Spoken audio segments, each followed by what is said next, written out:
قال النبی صلی اللہ علیہ وسلم الکیس من دان نفسہ وعمل لما بعد الموت۔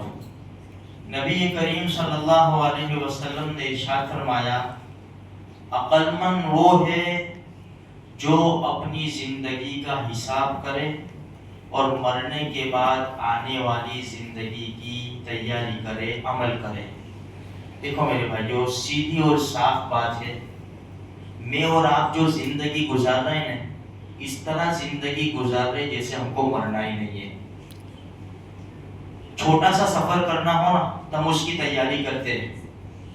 یہ اتنا لمبا سفر ہے، اتنا بڑا سفر ہے، کوئی سہولت نہیں ہے، ایک قبر میں کوئی سہولت، ساری تیاری ہم کو کرنی ہے تو وہاں سہولتیں ملے گی، ورنہ اچھا یہ سفر کیسا ہے، واپس بھی نہیں آنا ہے۔ پھر چلو بھائی کوئی چیز بھول گئے تو واپس جا کے نہ چلے آئے، یا تو ٹھیک نہیں لگا تو چلو واپس اپنے وطن میں چلے جائیں گے، ایسا تو ہے ہی نہیں۔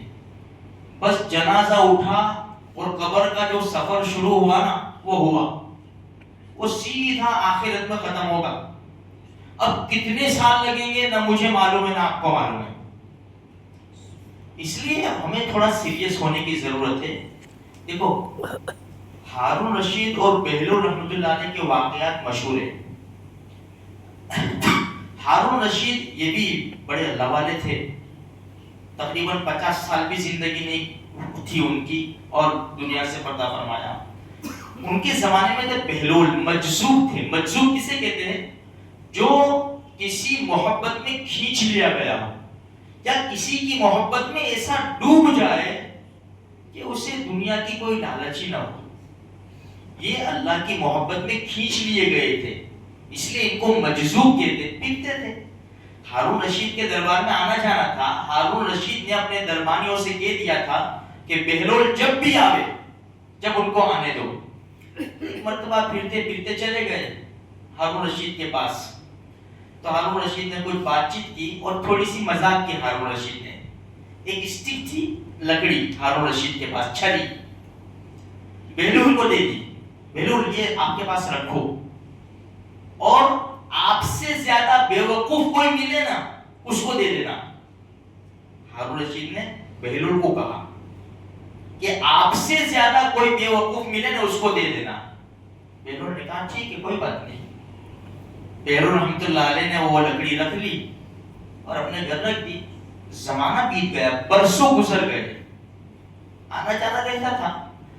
ایک مرتبہ بہلول کو پتا چلا ہارون رشید بہت ہی بیمار ہو گئے، علاج بھی کر رہے ہیں تو علاج کوئی کارگر نہیں ہے، تو گھر سے اسٹک نکالی لکڑی اور سیدھے لکڑی لے کر ہارون رشید کے پاس جا کر بیٹھے۔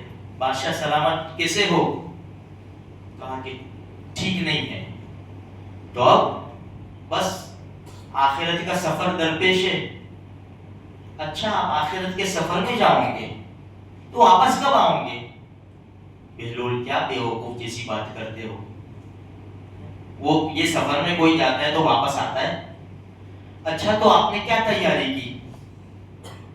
آپ تو چھوٹا سا سفر کرتے تھے دنیا میں، تو آپ تو فوج بھی بھیج دیتے تھے، سامان بھی بھیج دیتے تھے، ٹینٹ خیمے سارے سب بھیج دیتے تھے، لاؤ لشکر، پھر آپ کی سواری شان و شوکت کے ساتھ نکلتی تھی، تو آپ نے کچھ بھیجا ہے وہاں پہ؟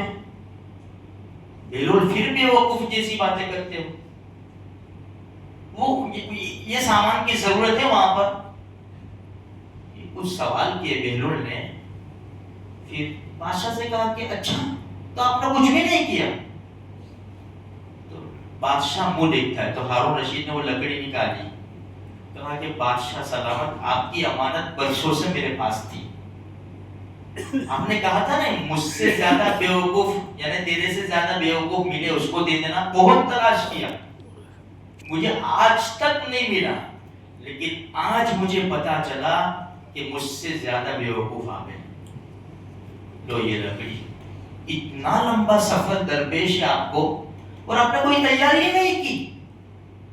ہارون رشید رونے لگے، نیک آدمی تھے بھائی، بادشاہ میں غلطیاں تو ہوتی ہے، تو بہت روئے۔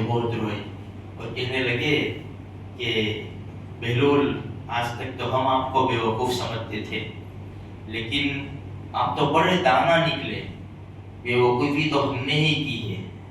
میرے بھائیوں، اس سے سبق یہ ملتا ہے کہ ہارون رشید ویسے ان کی زندگی اٹھا کر دیکھو نا، ہم سے تو کوئی اچھی عبادات کی لائن سے اگر زندگی اٹھا کر ہارون رشید رحمۃ اللہ علیہ کی دیکھو نا، ہم سے 1000 گنا اچھی،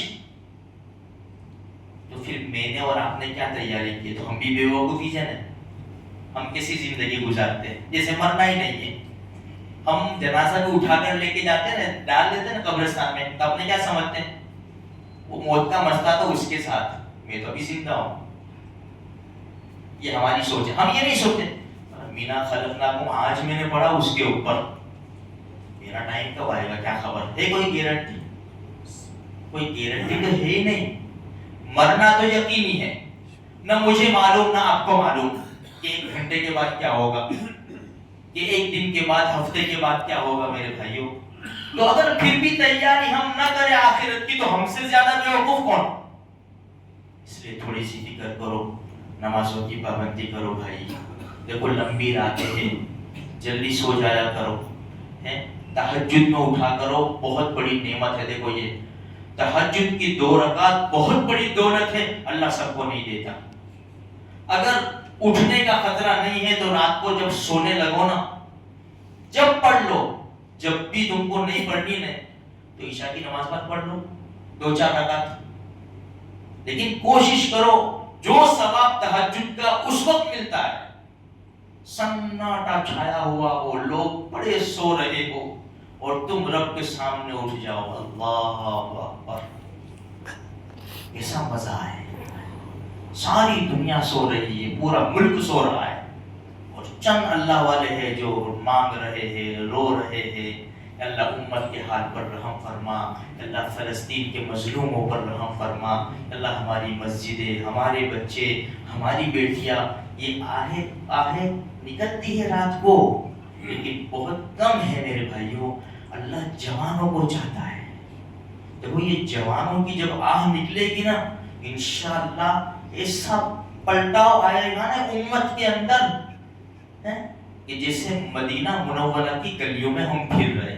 اللہ کے لیے کوئی مشکل نہیں ہے میرے بھائیوں، اس لیے تھوڑی سی فکر کرو، کوشش کرو اپنی جان کی بھی اور اللہ کے رسول صلی اللہ علیہ وسلم کے امتی کی بھی۔ اللہ مجھے آپ کو سارے مسلمانوں کو دین کی صحیح سمجھ